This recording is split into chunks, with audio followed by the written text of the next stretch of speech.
Yes, I became part of it. The first quarter storm of 1917.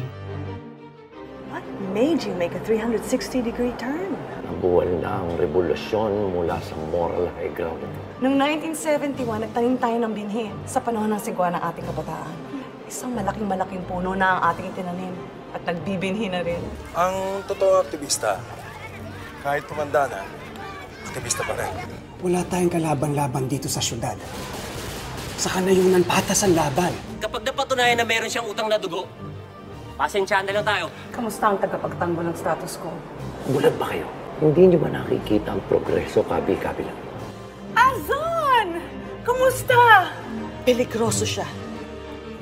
Huwag kang magtitiwala sa kanya.